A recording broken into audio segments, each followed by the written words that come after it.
great summer this past summer. And it's a shame he got hurt at the end. But he's making shots consistently, which he didn't do before. But he's always brought us that toughness, you know, that kind of been fortunate to have Missoula and have Gary, because Gary brings that grit that you really need. And Wani's been great. I think, you know, the first year, I don't think roles were very defined. He came in after that year and he said, you know, what do you want me to do? And he called me and said, can I get tapes of Van Exel and Logan? And I came over and got tapes and watched those. And he's been great.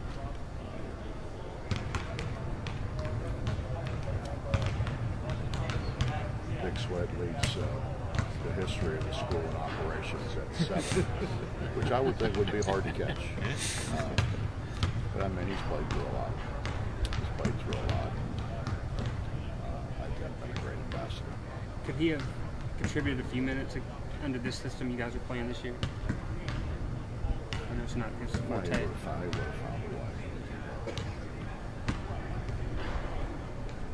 I didn't think he was ever going to be ready to play. When they're not going to release you to do anything until mid-February, your chances are going.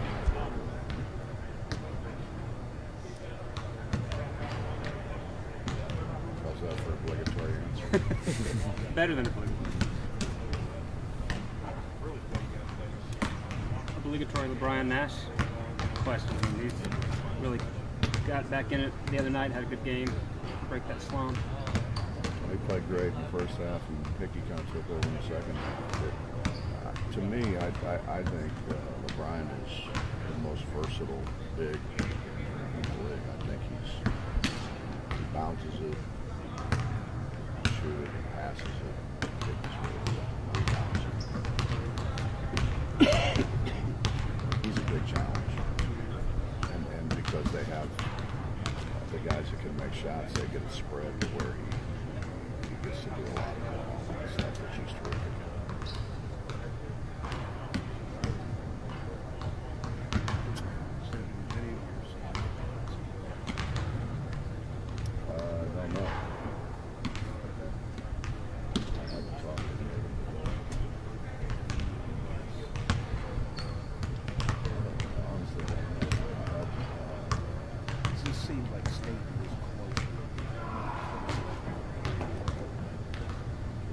Gary was out here a little bit yesterday.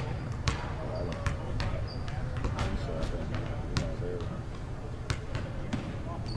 They're obviously, you know, trying to do everything they can do to get back, and the people have done everything they can do to get them back. So, day-to-day deal.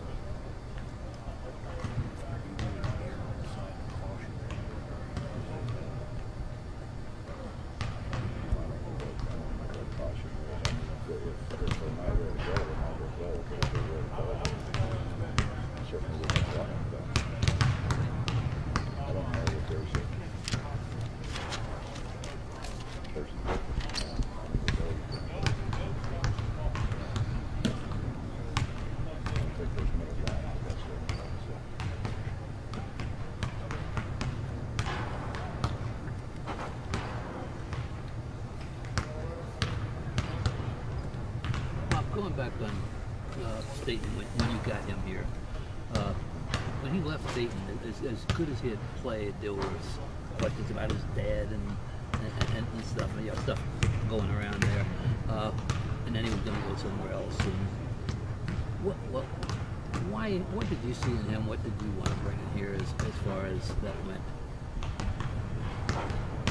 Well, I called Steve Smith. Obviously, I've known Steve for a long time. Steve and I have been friends.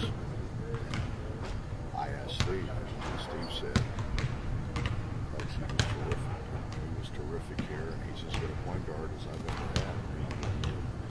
To say that about somebody coming out of Oak Hill, that's pretty strong. And Steve, you know, great for you. That's all we needed to hear. Was there a time when you didn't think you were going to get him? Not going to get it or him. Get him. Get him here. Yeah. You know, Bob, it really wasn't. You know, it was kind of. We called and he said, "When can I come?" And I was kind of just joking around. I said, "Today." And he said, "How about tomorrow?" And they came and visited campus and kind of looked around the facilities. And by the time they went home, they said, "You know, we'd like to talk about it on the way home." I said, "That's fine." And they called me. I don't know if they were on the way home. I said they wanted to come, but they wanted to come. Did you have to recruit his dad, or I mean? No.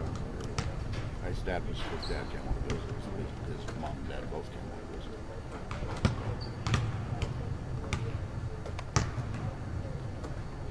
I mean, you know, they were. Lonnie grew up in Dayton, and you know they've lived in Dayton their whole life. 16 years at Cincinnati. It's hard for them not to know a lot of things about me. Not all good to know it from reading the papers. If you read all good about somebody, it's probably a lie. So.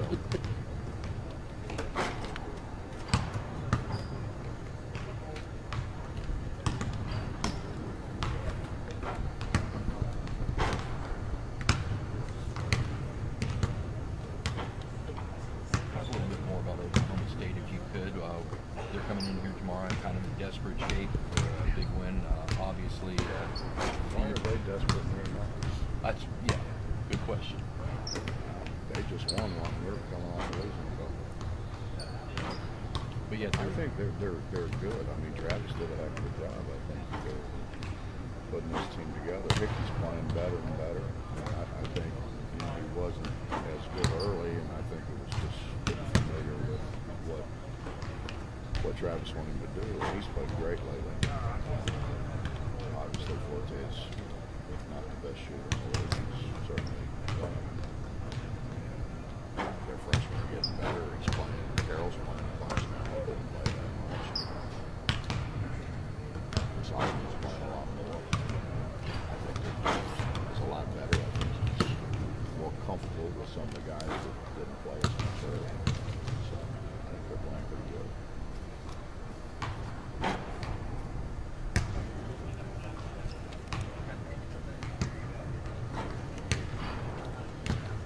That your freshmen have been playing, kind of coming on late, getting the role they have. Is that maybe a confidence boost for you heading into the postseason? I thought they were pretty good for the game. We played them a bunch of them. We started Dax pretty much the whole year, so I don't think it was ever a confidence problem on my part. If I didn't feel comfortable with them in the game, I certainly didn't play in that situation. I played in the early.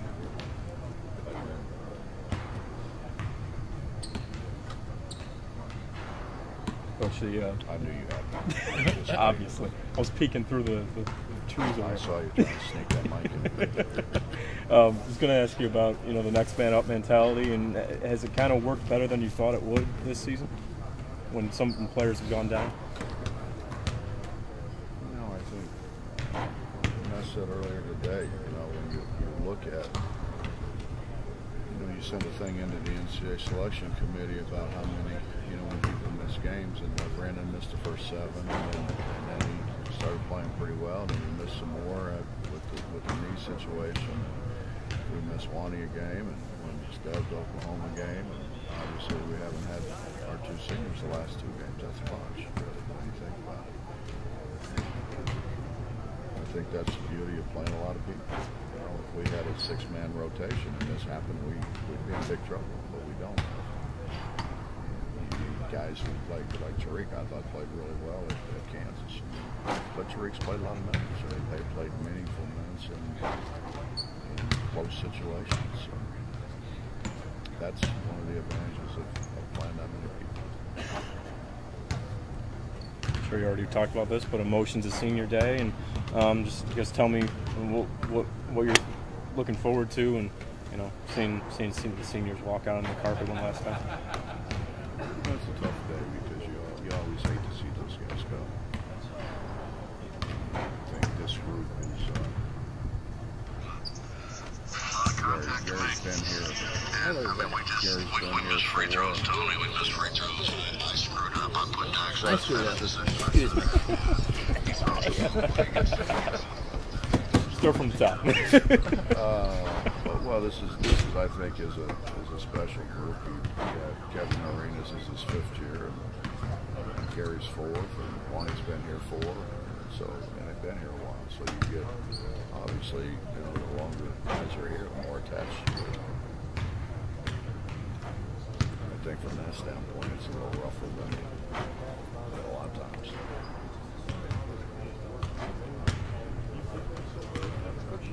Still think so much. You hear so much about teams not building, going after the big time recruits, freshmen. Still think 4-year players is the best way to build a program. I mean, I know junior college is also a route you look into. I think the hard thing is you know, if you've got a guy you know is going to leave, that's one thing. If you got guys that want to test the water that probably shouldn't go because you don't know where they're going to go. I mean, it puts programs like, you know, guys, Cal's an entirely different game. Right. I think there's been guys that, you know, Rick said they're going to, you know, by the summer. That's not. I've had a few where kind of like, you know, it puts you in a situation where, what do? You go out and fill their scholarship. Right. It's just, I think it kind of puts you in the right word, you'll forget. If not, you'll make one up. I got to figure out how to spell precarious. Just make something up. But, you know, there's no guarantee you can have an answer for it. Right. When I recruited Kenyon, for example, I don't think anybody in the world thought he could. And he could have left after his sophomore year. He was a guy who wanted to stay and he loved the college atmosphere and figured he has. He's been for 15 years in the league after staying 4 years. I think sometimes, Justin, it's and I've tried to explain this to some of our guys here. It's not about making the league; it's about having a career. And the truth of the matter is, you're more prepared to have a career if the longer you stay in college. You leave so much more mature, so much more well-adjusted. I mean, you think about, you're 19 years old and somebody, you know, drops a $10 million contract on you, you're probably going to be a fool. You know, I mean, that's what it is. And it's just a lot for young people to learn. I just think they're so much better. And over 50% of the D League were drafted guys that year. And it used to be, you got drafted, you're on tenure. Now you get drafted, you're probably going to go to D League. I think those guys find out the D League's not this much fun. And so if you're going to spend a year preparing, why don't you do it here as to do it in the D League? But I just think that having a 10-year career is so much more beneficial than making it. You know, and you have guys say, well, if I just make the league, man, I'll achieve my goals. They say that then, and now all of a sudden you talk to them, they're like, I wish I would listen. See the forest through the trees. I mean, you're supposed to be, when you get out of college, you're supposed to be prepared to go do whatever it is you can do with your life. That's the theory, right? Graduate business school, you're going to go be a business school. Graduate education, you're going to go be a teacher. You go through 4 years of basketball, now you're so much more prepared to go out. take life head on. I can't imagine if somebody gave me $10 million out to